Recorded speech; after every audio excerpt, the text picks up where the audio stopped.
kita akan masuk pada proses selanjutnya.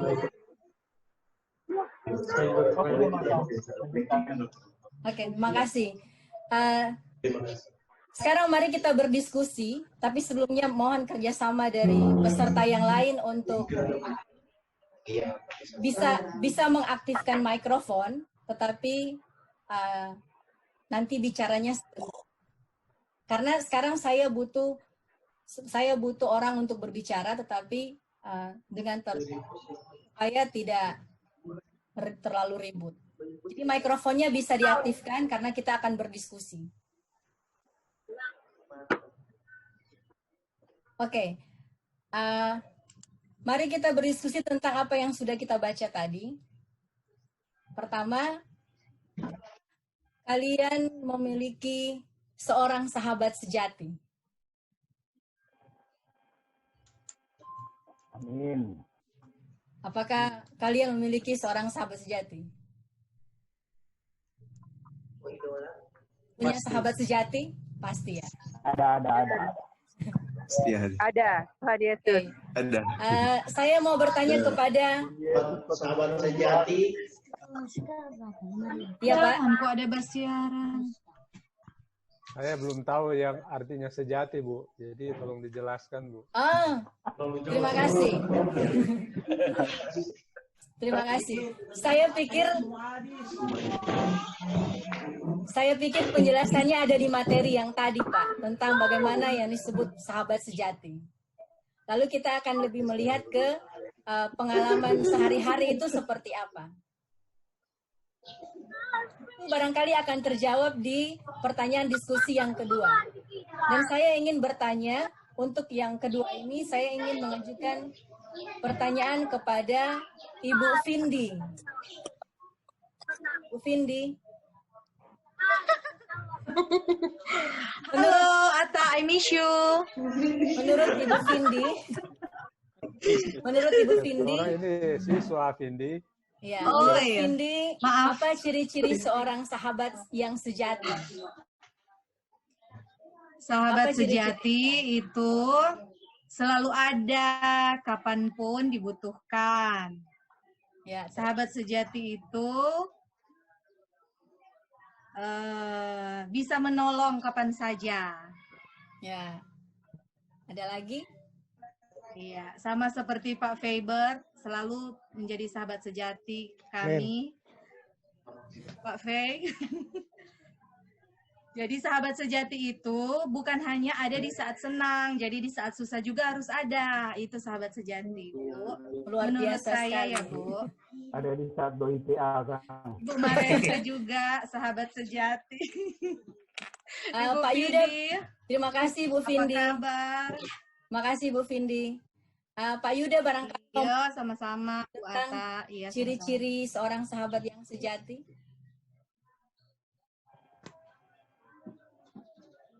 Pak Yuda barangkali mau menambahkan tentang ciri-ciri sahabat sejati. Oke, kalau menurut saya, sahabat sejati versi saya, itu pertama yang bisa dipercaya, Ya.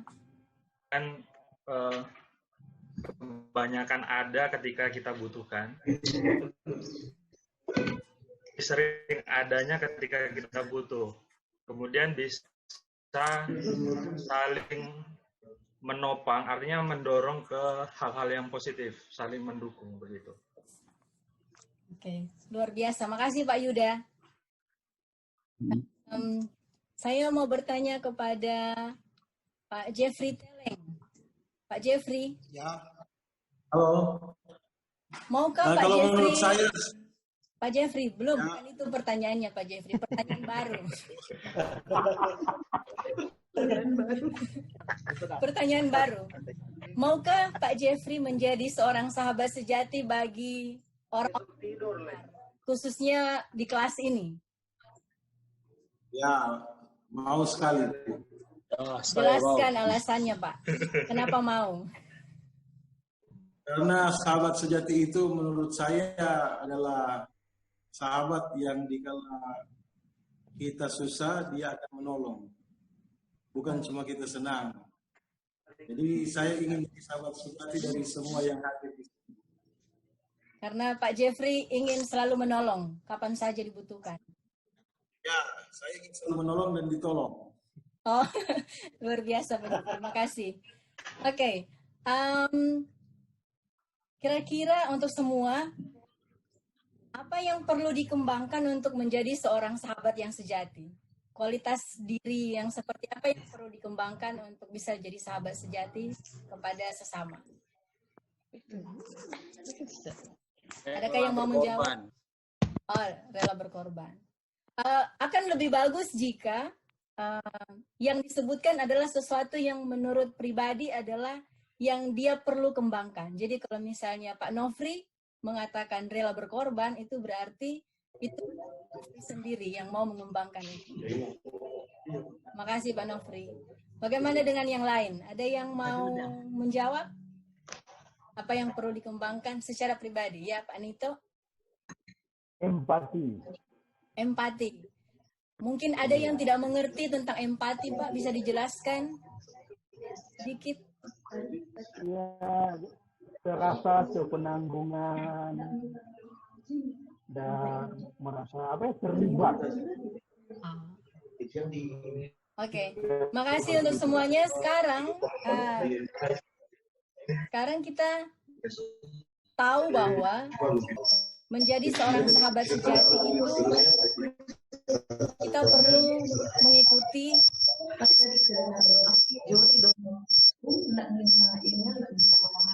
teladan yang sudah ditunjukkan oleh Yesus. Kita sudah membaca materinya dan terima kasih kepada peserta yang sudah berpartisipasi aktif dalam diskusi ini.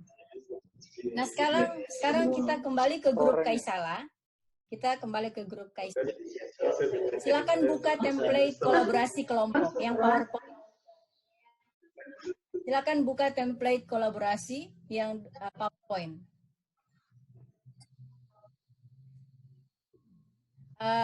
Aktivitas di PowerPoint ini akan maksimal jika pertama, kalau yang mengakses lewat telepon itu mendownload aplikasi PowerPoint. Karena kalau tidak di-download maka tidak bisa kolaborasi. Kalau menggunakan laptop akan lebih maksimal. Dan saya sangka itu sudah disampaikan di awal tentang menggunakan laptop untuk kolaborasi di PowerPoint. Apakah semua sudah membuka PowerPoint-nya?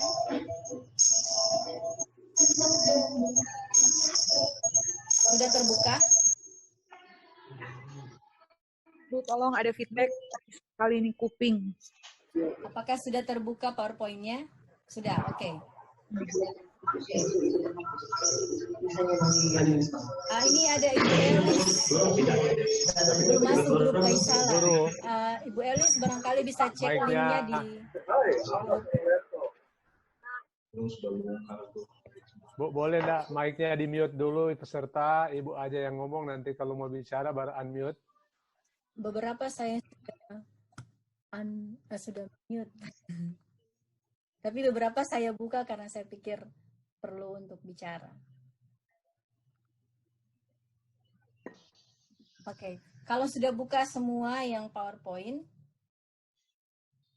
silakan memilih rekan belajar. Rekan belajar terdiri dari 5 orang dalam satu kelompok. Caranya langsung pilih slide. Langsung pilih slide-nya. Ketik sendiri nama di slide tersebut. Lihat ada di slide yang keempat itu. Tulis sendiri namanya. Kalau sudah ada 5 orang di situ, berarti cari slide kelompok. Di mana itu?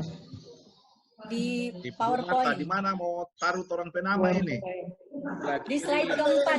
Slide keempat. Jawaban kelompok. Jawaban kelompok, di situ ada keterangan tulis nama-nama anggota di sini.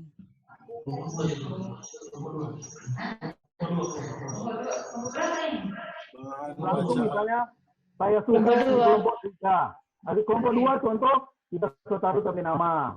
Itu taruh di kelompok 1. Jadi nomor 2 siapa? Jangan hapus tapi nama. Di belakang tapi nama tekan enter.